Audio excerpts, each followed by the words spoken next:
Hello students, I hope you are fine at your home. Today our lecture is on nuclei decay. आज अपन nuclei decay ਦੇ ਉੱਪਰ discuss करांगे। Nuclear decay ਦੇ ਵਿੱਚ ਕੀ ਕੁਝ ਕਰਾਂਗੇ alpha decay, beta decay and gamma decay. क्योंकि प्रीवियस वीडियोज़ ਦੇ ਵਿੱਚ ਆਪਾਂ पढ़ चुके हैं भी law of radioactivity, natural radioactivities की होंदियां ने and radioactivity disintegration decay भी मैं तुहानूं पढ़ाता, डिके कर्व भी मैंने पढ़ाती। ठीक है, जिहड़े अल्फा बीटा एंड गैमा ये डिकेस रह गए सी। अज मैं तुहानूं ये चंगी तरह अंडरस्टैंड करवाऊँगी। I hope you will understand fully. Okay बेटा, दैन फर्स्ट है एल्फा डिके। जिहड़ा एल्फा डिके है मैं तुहानूं पहलां भी दस्सिया सी भी एल्फा जिहड़ियां रेज होंदियां ने दीज आर मैटर पार्टिकल्स, है ना। वो मैटर पार्टिकल अपना आया सी 2He4 आही आया सी ना कल। मैं तुहानूं अगर तुसी प्रीवियस वीडियो नहीं देखी दैन पहलां तुसी वो वॉच करो, दैन फिर तुहानूं ये वाली समझ आऊगी। क्योंकि उस दे विच मैं तुहानूं दस्सिया सी भी जिहड़ी एल्फा रेज ने वो अपने जिहड़ी एल्फा रेज ने वो एक पार्टिकल है, मैटर पार्टिकल है। दैन वो की है He42। ओके, दैन ये भी की है एक एल्फा डिके करना। सब तो पहले तो तुसीं ये समझो भी डिके हुंदा की है। Decay is known as disintegration. मैं तुहानूं कल भी दस्सिया सी डिसइंटीग्रेट होना मतलब कि टुटना, ठीक है, ब्रेक होना, उन्होंने डिके बोलिया गया। जदों हुण जिवें मान लो मैं तुहानूं कल नैचुरल रेडियो एक्टिविटी दे विच ये चीज़ दस्सी सी भी कोई इहो जे एलीमेंट्स देखे गए सीगे थ्रू हैनरी बैकरल द्वारा भी जदों उन्हां दे विचों की हुंदियां ने special kind of properties emit होंदियां ने, है ना, रेज एमिट होंदियां ने। देखिया गया भी वो एल्फा बीटा गैमा एमिट हो रही ने, है ना। उन्हां दी कुछ प्रॉपर्टीज़ ने, है ना, उन्हां नाल एमिट हो रही ने भी मतलब जिहड़ा एलीमेंट उन्हां रेडिएशनस नूं एमिट कर रहा उन्होंने अपने रेडियो एक्टिव एलीमेंट कहता सी। ठीक है, तो अज मैंने उही एक एलीमेंट ले लिया यूरेनियम। ठीक है, uranium is a heavier element and this is okay बेटा सॉरी। दैन अपन एक हैवियर एलीमेंट ले लिया यूरेनियम जिहदा एटॉमिक नंबर 92 है एंड मास नंबर 238 है। ओके, दैन जदों उहदे विचों एल्फा डिके होया मतलब वो हुण एलीमेंट लवांगे जिहदे विचों एल्फा रेज निकल रही होणगियां, वो एलीमेंट लवांगे। ठीक है, which release alpha rays. Okay बेटा, दैन हुण अपने वो एलीमेंट ले लिया। दैन देखिया भी यूरेनियम अपने विचों एल्फा रेज निकाल रहा, रिलीज़ कर लिया। दैन मैंने वो एलीमेंट ला लिया। जदों एलीमेंट ने अपने विचों एल्फा डिके किया मतलब एल्फा रेज नूं रिलीज़ किया, दैन उन्हें एक तो एल्फा पार्टिकल नूं एमिट करता, वही मैं जिहड़ा दस के चुकी हाँ, हीलियम-24। एक उहदे नाल अनदर न्यूक्लियाई बनिया, जिहड़ा मतलब जिहड़ा यूरेनियम सी उहदे नाल की बनिया एक अनदर न्यूक्लियाई बनिया जिन्हों डॉटर न्यूक्लियाई कहा गया, जिहड़ा अपने विचों रेडिएशनस नूं एमिट कर रहा। That's mean this is known as parent nuclei and जिहड़ा रेडिएशन एमिट होगी मतलब एल्फा पार्टिकल नूं बोलिया गया हीलियम-2H4 एंड जिहड़ा अनदर न्यूक्लियाई बनिया इहदी बैलेंसिंग की। देखो 290 रह गया अपने को, 2 तो इधर चला गया 92 का, है ना, 90 रह गया एंड 4 इधर चला गया। हीलियम को कितना रह गया 234। वो अपने देखा भी वो एलीमेंट किहड़ा सी, थोरियम सी। दैन जिहड़ा नवा एलीमेंट बनया रेडियो एक्टिव एलीमेंट बनया that's mean this is known as daughter nuclei. Clear होया, पता लग गया। बट जिहड़ा ये डिके है हमेशा ही ये हैवियर न्यूक्लियस दे विच दी हुंदा, ये लाइटर न्यूक्लियर विच दी नहीं एल्फा डिके हो सकता। जिवें आपां कह दईए हीलियम, है ना, बेरीलियम, बोरोन, इन्हां दे विच नहीं हो सकता। ये हमेशा ही valid only for heavier nuclear. Heavier nuclear नूं तुसीं किवें समझोगे भी हैवियर कौन, जिन्हां दा एटॉमिक नंबर ग्रेटर दैन 83 होगा वो सारे एलीमेंट अपने विचों एल्फा डिकेस कर सकते हैं, मतलब ये वाली रेडिएशनस नूं एमिट कर सकते हैं। क्लीयर होया। दैन जिहड़ा एल्फा डिके है वो अपने विचों की कर सकदा गा ओही एल्फा डिके करूगा जिहदा एटॉमिक नंबर ग्रेटर दैन 83 होगा। क्लीयर जी, समझे। एंड अगला की पॉइंट की है, ये जिहड़ी प्रोसैस है जिहदे विच दी एल्फा डिके हो रहा, मैं तुहानूं कल भी दस्सिया सी एल्फा बीटा गैमा रेज निकलदियां ने। These this is a natural process, ये नैचुरल प्रोसैस है, ये किसी एक्सटर्नल फैक्टर के नाल नहीं होंदी। दिस इज़ स्पॉन्टेनियस, मतलब ये खुद तो ही होंदी है, due to greater mass of parent element. ਇਹਦੇ ਵਿੱਚ ग्रेटर मास होना चाहिए, मतलब हैवी न्यूक्लियर होना चाहिए, दैट्स मीन दैन प्रोसैस अपनी स्पॉन्टेनियस चलूगी। हुण ਇਹਦੀ विद रिस्पैक्ट ਆਪਾਂ एनर्जी भी फाइंड आउट कर सकते हैं। ਹੁਣ ਤਾਂ एनर्जी का फॉर्मूला ਸੀ ਆਪਾਂ ने E is equal to delta mc² दस्सिया सी ना मैंने। आइनस्टाइन ने अपन इक्वेशन दी सी, एल्बर्ट आइनस्टाइन का मेरे को प्रीवियस वीडियो मैं तुहानूं दस्सिया सीगा भी मास can be converted into energy and energy can be converted into mass, उन्हें क्या सी ना ये चीज़। दैन इत्थे आपां क्यू दे नाल रिप्रजेंट करदे, की फॉर्मूला होगा, मास डिफेक्ट ही हुंदा सी सिंपल। किवें लिखोगे, मास ऑफ यूरेनियम मतलब mass of parent minus mass of daughter मतलब कि thorium minus mass of alpha. इन्हां सारे ने तुसीं माइनस करोगे दैन जिहड़ा मास बचूगा उन्होंने तुसीं C² दे नाल मल्टीप्लाई कर दो, क्योंकि अपने कोल फॉर्मूला ही डेल्टा mc² हुंदा है ना। C² तुहानूं पता ही है, वेलोसिटी ऑफ लाइट 3 × 10⁸। दैन तुहाडे कोल किहदी वैल्यू आजू, क्यू दी वैल्यू आजू। क्लीयर हो गया, समझ आ गया मेरी गल, क्लीयर होगी। दैन आ देखो इहदा मास मतलब mass of uranium minus mass of daughter मतलब thorium minus mass of alpha मतलब के मास ऑफ हीलियम मतलब कि एल्फा पार्टिकल। समझ गए गल मेरी। नैक्सट एक स्पैशल केसिस ने दो, कहते जे तक क्यू की वैल्यू ग्रेटर दैन 0 आ गई मतलब कि पॉजिटिव आऊगी, जो ग्रेटर दैन नहीं 0 आ गई दैन पॉजिटिव, दैन उस टाइम एनर्जी रिलीज़ होगी। बट जो क्यू की वैल्यू लैस दैन आ गई 0 दैन वैल्यू नैगेटिव आऊगी, तुसीं आप ही देख सकते हो, दैन एनर्जी एब्जॉर्ब होगी। हुण तुसीं देख सकते हो भी किहदे विच स्पॉन्टेनियस प्रोसैस होगा, क्योंकि स्पॉन्टेनियस प्रोसैस उहदे विच ही आऊगा जिहदी वैल्यू पॉजिटिव आऊ। क्यों, क्योंकि तां अपने को जिहड़ा यूरेनियम एलीमेंट आपां ने लिया, पेरेंट न्यूक्लियर लिया, उहदा मास ज़्यादा होगा। जे उहदा मास ज़्यादा होगा मतलब इहदा मास ज़्यादा होगा तां अपने को वैल्यू पॉजिटिव आऊ। जे अपने को इहदी वैल्यू ही घट गई दैन अपने को की आऊगा नैगेटिव, वो तो स्पॉन्टेनियस रिएक्शन नहीं होना। दैन स्पॉन्टेनियस के लिए एनर्जी रिलीज़ होनी चाहिए, दैन क्यू की वैल्यू की होनी चाहिए ग्रेटर दैन 0। ओके बेटा, समझ गए। This is all about of that all alpha decay. भी एल्फा डिकेज़ नूं तुसीं इस तरह डिस्कस कर सकते हो, इस तरह अंडरस्टैंड कर सकते हो। मैं एक बार दोबारा रिवाइज कर रही हाँ भी जिहड़ा एल्फा डिके है वो की है, हैवी न्यूक्लियर के लिए हुंदा वैलिड है। तो ये की करदा भी जो अपने विचों एल्फा डिके कढ़दा है, एल्फा रिलीज़ करदा है alpha rays, then it is converted into another nuclear and alpha particle. Alpha particle पता नहीं है भी एल्फा पार्टिकल ने तो निकलना ही निकलना है, and it will be converted into another nuclear. ठीक है, हैवी न्यूक्लियर मतलब जेड की वैल्यू ग्रेटर दैन 83 होनी चाहिए है। ये प्रोसैस स्पॉन्टेनियस है for Q is greater than 0। Okay बेटा, एवें तुसीं इहदी एनर्जी भी फाइंड आउट कर सकते हो। नैक्सट अपने को आ गया बीटा डिके।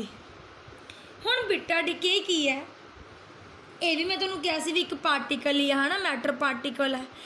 हुण इहदे विच की है, देखो जो भी कोई न्यूक्लियर रिएक्शन होंदा मतलब आपां नूं पता ही है भी जो भी न्यूक्लियर रिएक्शन होंदा आपां सिंपल पढ़ते हैं भी वो जो ज़्यादा प्रोटोन निकलदा हो जां इलैक्ट्रॉन निकलदा हो जां फिर न्यूट्रॉन, है ना। आई 3 आपां सब एटम्स पढ़ते हैं। बट जो न्यूक्लियर रिएक्शन होंदा है उहदे विचों होर भी छोटे छोटे पार्टिकल्स निकलते रहते हैं। ठीक है, दैन जो न्यूक्लियर रिएक्शन होंदा है उहदे विचों इलैक्ट्रॉन तो बाहर गया ही गया, नाल उहदे की जांदा है पॉजिट्रॉन जांदा है, पॉजिट्रॉन। ठीक है, इलैक्ट्रॉन तो तुसीं समझदे हो भी इलैक्ट्रॉन हुंदा E नैगेटिव बट पॉजिट्रॉन हुंदा E positive. These are anti particles of each other, ये दोनों एंटी पार्टिकल्स ने। मतलब जो न्यूक्लियर रिएक्शन होया इलैक्ट्रॉन ने तो अमिट होना ही होना, नाल उहदे की होगा पॉजिट्रॉन होगा। ठीक है, इन तुसीं E negative and E positive नाल भी डिनोट कर सकते हो, या फिर बिटा नैगेटिव बिटा पॉजिटिव नाल भी डिनोट कर सकते हो, या फिर -1 0 E +1 0 E नाल भी तुसीं इहनूं डिनोट कर सकते हो। क्लीयर होया, क्योंकि इलैक्ट्रॉन के उपर नैगेटिव चार्ज होंदा, पॉजिट्रॉन के उपर पॉजिटिव चार्ज होंदा। क्लीयर होया। नैक्सट हुण जो भी कोई इलैक्ट्रॉन निकलदा उहदा एक सब एटम निकलदा anti neutrino and positron emit होया उहदा भी एक सब एटम निकलदा न्यूट्रॉनो। मतलब तुसीं ये कह सकते हो भी इलैक्ट्रॉन पेरेंट है एंड उहदा बेटा निकलिया न्यूट्रॉनो नाल एंटी न्यूट्रॉनो, एंड पॉजिट्रॉन निकलिया पॉजिट्रॉन पेरेंट है एंड उहदे नाल की निकलिया है न्यूट्रॉनो। मतलब these are the sub atoms, ठीक है। ये भी दोनों एंटी पार्टिकल्स ने and these are not fundamental particles. ये फंडामेंटल पार्टिकल नहीं है। एक होर इंपॉर्टेंट थिंग ये है भी ਜਿਹੜੇ फंडामेंटल पार्टिकल तो है नहीं, जो फंडामेंटल पार्टिकल्स नहीं है दैन ਇਹਦਾ नेचर ਦੇ ਨਾਲ भी कोई इंटरैक्शन नहीं ਹੁੰਦਾ। ਜਦੋਂ नेचर ਦੇ ਨਾਲ इंटरैक्शन नहीं ਹੁੰਦਾ दैन ਇਹਨਾਂ ਨੂੰ ਆਪਾਂ डिटेक्ट बड़ी मुश्किल नाल करते हैं। बड़ी मुश्किल नाल कदों भी जो बिट्टा डिके होंदा उदों ही आप इन्हां पार्टिकल्स नूं लैके आने, अदरवाइज आप इन्हां नूं लैके नहीं आते क्योंकि इन्हां दा मास भी बहुत ज़्यादा छोटा हुंदा है। ओके जी, इन्हां नूं आप डिटेक्ट भी नहीं कर सकते क्यों, क्योंकि जिहड़ी चीज़ नेचर नाल इंटरैक्ट करूगी उहनूं ही आप ऑब्जर्व कर सकते हैं ना। हुण ये तो नेचर नाल भी इंटरैक्ट नहीं करते because their mass is extremely small. इन्हां दा मास बहुत ज़्यादा छोटा हुंदा। हुण तां आपां नूं पता भी इलैक्ट्रॉन का मास भी बहुत स्मॉल हुंदा है 9.1 × 10⁻31। ये तो उन्हां दे भी पार्टिकल्स आ गए, इन्हां दा मास तो होर भी स्मॉल होगा तो इन्हां नूं नेचर दे विच लभना ऑब्जर्व करना बहुत ज़्यादा डिफिकल्ट है। ओके बेटा, तो जो बिट्टा डिके हुंदा उदों ही आपां इन्हां नूं सर्चिंग दे विच लैके आने, अदरवाइज नहीं। समझ आ गई। दैन इन्हां नूं आपां रिप्रजेंट करते हैं एंटी न्यूट्रॉन नूं न्यू बार दे नाल वी बार भी बोल सकते हो, न्यूट्रॉन नूं न्यू या फिर वी। ओके, हुण इहदी एग्जाम्पल्स दे नाल आपां करते हैं, एक्सप्लेन करते हैं। देखो जिवें आ फॉस्फोरस आ, atomic number 15 and mass number 32। जदों इहदे विच दी बिट्टा रे होई, मतलब बिट्टा रे रिलीज़ होई, बिट्टा डिके होया, बिट्टा डिके अपन कित्थे पता लग गया भी इलैक्ट्रॉन बाहर निकलिया, इलैक्ट्रॉन बाहर निकलिया then it may be converted into another nuclei sulphur. हुण तुसीं ध्यान दिओ सल्फर दैन एटॉमिक नंबर वध गया 1। हुण यही गल ये की पॉइंट है, कई बार ये कॉम्पीटेटिव एग्जाम्स दे विच पुछी जाती है भी फॉस्फोरस का एटॉमिक नंबर 15 सी दैन जिहड़ा अनदर न्यूक्लियाई दे विच ये कन्वर्ट होया दैन ओहदा एटॉमिक नंबर 1 वधदा है। क्यों वधदा है? क्योंकि उहदे विचों बिट्टा डिके हो रहा है -1 दे नाल। तुसीं बैलेंस कर सकते हो 16 - 1 कितना आ गया 15। जदों उहदे विचों बिट्टा डिके होया इलैक्ट्रॉन बाहर निकलिया दैन उहदा नाल बेटा की आया निकलिया एंटी न्यूट्रॉन उहदे बाहर निकलना ही निकलना। समझ आई गल मेरी? क्लीयर होया? नैक्सट हुण एवें सोडियम आ गया, सोडियम ने जदों कढ़िया दैन वो another nuclei they which convert होया दैन उहदा जिहड़ा एटॉमिक नंबर सी वो 1 घट गया। क्यों? क्योंकि उन्हें अपने विचों पॉजिट्रॉन नूं बाहर कढ़िया दैन 10 + 1 कितना हो गया 11। क्लीयर? दैन जदों वो बाहर निकलिया उन्हें अपना बेटा कढ़िया दैन की आ गया अपने कोल न्यूट्रॉन। ठीक है जी, क्लीयर होया? मतलब जदों भी बिट्टा डिके हुंदा है दैन इलैक्ट्रॉन दे नाल एंटी न्यूट्रॉनो एंड पॉजिट्रॉन दे नाल न्यूट्रॉन ने बाहर निकलना ही निकलना। न्यूट्रॉन नहीं न्यूट्रॉनो। क्लीयर होया? समझ आया? दैन तुसीं लिख सकते हो भी during the nuclear reaction during the beta decay electron and positron forms and further emission electron may be electron दे नाल कौन निकल रहा है एंटी न्यूट्रॉनो एंड पॉजिट्रॉन दे नाल कौन निकल रहा है न्यूट्रॉनो। एमिशन हो रही है अनदर, मतलब ये भी दोनों एंटी पार्टिकल्स ने एक दूजे दे नाले फंडामेंटल पार्टिकल्स नहीं हैगे, फंडामेंटल पार्टिकल्स नहीं है, ये भी एक दूसरे दे एंटी पार्टिकल्स ने। ठीक है, ये तो फंडामेंटल है but these are not fundamental particles of each other because इन्हां दा इंटरैक्शन ही नहीं बनता नेचर दे नाल। जो इंटरैक्शन नहीं बनता they are difficult to detect it. समझ आ गई? This is all about of beta decay. एक गल होर मैं इंपॉर्टेंट गल दसनी भुल गई की है, तुसीं की कहोगे भी जिहड़ा बिट्टा डिके है वो इलैक्ट्रॉन के विद रिस्पैक्ट हो रहा है भी, मतलब इलैक्ट्रॉन एमिट हो रहा है उदों आपां कहने बिट्टा डिके हुंदा है ना। तो मैं तुहानूं कल दस्सिया सी भी जिहड़ा इलैक्ट्रॉन वो रिवॉल्विंग वाला तो लैंदे नहीं भी, जिहड़ा न्यूक्लियस के अराउंड घूमदा है वो तो आपां लैंदे नहीं। तो मैं कहा सी भी इलैक्ट्रॉन जिहड़ा न्यूक्लियस के विच दी निकलूगा उहनूं आपां बोलांगे भी उहदे थ्रू बिट्टा डिके होऊगा। तो मैं तुहानूं चीज़ दसदी भी न्यूक्लियस तुसीं कहोगे भी अंदर दा इलैक्ट्रॉन हुंदा ही नहीं दैन वो किवें न्यूक्लियस दे विच दी निकल गया। मैं तुहानूं दसदी भी ये 2 रिएक्शनस होंदियां ने न्यूक्लियर रिएक्शनस जिहदे विद रिस्पैक्ट न्यूक्लियस अपने विचों की करदा गा इलैक्ट्रॉन्स नूं बाहर कढदा। देखो आ 2 रिएक्शनस देखो आपां नूं पता न्यूक्लियस दे विच एटम दे विच जदों आ अपने कोल एटम है आ न्यूक्लियस है इहदे विच प्रोटोन ते न्यूट्रॉन तो आपां नूं पता ही है। जिहड़ा जदों न्यूक्लियर रिएक्शन हुंदा है न्यूट्रॉन जिहड़ा हैगा न्यूट्रॉन ਉਹ ਆਪਣੇ ਵਿੱਚੋਂ ਪ੍ਰੋਟੋਨ ਨੂੰ ਬਾਹਰ ਕੱਢਦਾ ਐਂਡ ਇਲੈਕਟ੍ਰੋਨ ਨੂੰ ਬਾਹਰ ਕੱਢਦਾ। ਇਲੈਕਟ੍ਰੋਨ ਨੂੰ ਬਾਹਰ ਕੱਢੂ ਦੈਨ ਐਂਟੀ ਪਾਰਟੀਕਲ ਵੀ ਨਿਕਲੂ ਉਹਦਾ, मतलब एंटी न्यूट्रॉन भी निकलू। आई जो प्रोटोन की तो न्यूक्लियर रिएक्शन होंगे है ना, कन्वर्जन होंगी है, दैन वो अपने न्यूट्रॉन को बाहर कढ़ देंदा है, पॉजिट्रॉन को बाहर कढ़ देंदा है, वो नाल वाला की निकल जाता न्यूट्रॉन। क्लीयर होया? एवें न्यूक्लियस दे विच दी, एवें एटम दे विच दी न्यूट्रॉन दी प्रोटोन दे विचों इलैक्ट्रॉन एंड पॉजिट्रॉन बाहर निकलते हैं। क्लीयर होया? समझ आई? इस एवें बिटा डिके होंदा, एवें नहीं गा भी आप रिवॉल्विंग का लैंने या फिर न्यूक्लियस तो तुम सोचते होगे भी किवें निकलदा, इन्हां रिएक्शनस करके वो बाहर निकलते हैं। फिर अपने कोल अगे बिटा डिके हुंदा। समझ आया? नैक्सट अपने को लास्ट रह गया गैमा डिके। हुण मैं तुहानूं कहा सी भी जिहड़ा गैमा रेज ने these are not matter particle, ये मैटर पार्टिकल्स नहीं, एक रेज ने जिन्होंने आपां ने वेव्स की फॉर्म च लिखा सी इलैक्ट्रोमैगनैटिक वेव्स। ठीक है, जिमें कि हुण मैं तुहानूं इन्हां नूं डिस्कस करवानी है ये किवें हुंदियां ने। जिवें आपां ने एटम दे विच एनर्जी लैवल्स कीते सी ना, भी जदों भी कोई atom higher energy level to lower energy level जाता दैन एनर्जी रिलीज़ करता, एवें न्यूक्लियस दे विच हुंदा। जदों भी कोई atom nuclear higher energy level to lower energy level जाता दैन वो अपने विचों एनर्जी नूं एमिट करता। एनर्जी किहदी फॉर्म च एमिट करता? मैगा इलैक्ट्रॉन वोल्ट की फॉर्म च एमिट करता। दैन मैगा इलैक्ट्रॉन वोल्ट जिवें मैंने लिख ली energy E is equal to HF है ना, या फिर 1 mega electron volt is equal to H। Nu नूं आपां की लिख सकते हैं C/λ, न्यू इज़ फोर्स, अच्छा फ्रीकुएंसी, चाहे इनू न्यू लिख सकते हो चाहे फ्रीकुएंसी लिख सकते हो, सिंपल फ्रीकुएंसी लिखते हैं C/λ हो गया। दैन मैंने की किया लैमडा की वैल्यू कढ़ ली, HC/1 mega electron volt, H की वैल्यू पुट करती, C की वैल्यू पुट करती, मैगा मीनस 10⁻6 एंड इलैक्ट्रॉन वोल्ट मीनस 1.6 × 10⁻19। जो इनू सॉल्व किया दैन एन नैनोमीटर की अपने को एक की आ गई वेवलेंथ आ गई।